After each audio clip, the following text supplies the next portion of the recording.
work with homeless youth in downtown Portland with a program called Project Metamorphosis, and provide wraparound services in regards to getting them from the streets into treatment and into permanent housing, and we also assist in some employment resources as well.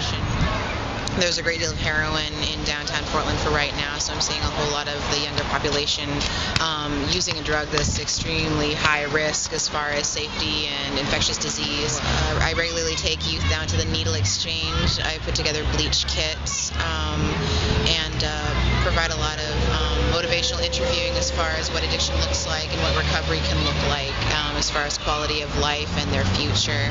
The fact that I want to live in a safe and happy community, and I want to live in a world where the people are taken care of, respected, and nurtured by one another. So I feel like the population that needs the most attention and the population that's going to ensure that social change is going to be youth.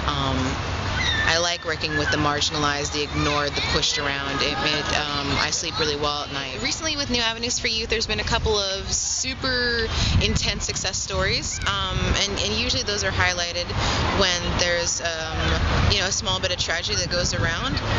So in the last couple of months we've lost a few of our clients, but with that came a few who have successfally transitioned out of treatments.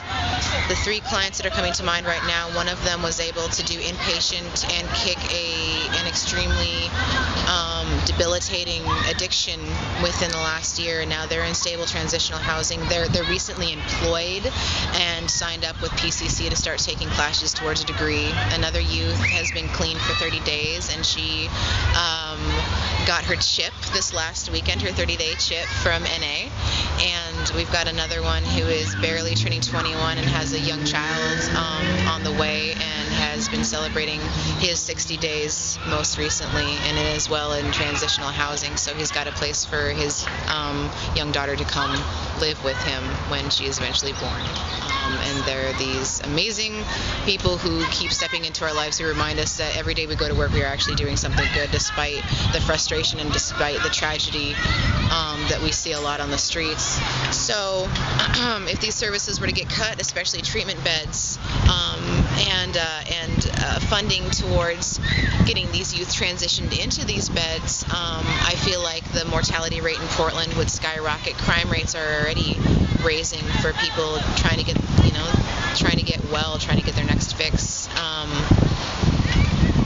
I feel like our social services that are outside of the homeless youth continuum, such as like DHS and privately funded organizations, would be stretched to the limit.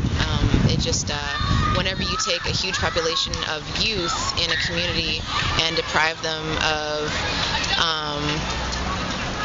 emotional, spiritual nourishment, and as well as support, stable housing and safety, you create a counterculture of people who don't know how to trust one another, and there is absolutely no good that can come of that.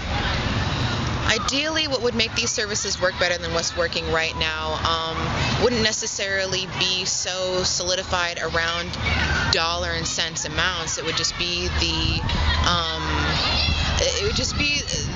intervention of the youth having a little bit more of a say in where this money goes and what they need. The staff who are on the floor every single day with these youth, letting people know where these services need to be versus where they're going as for right now.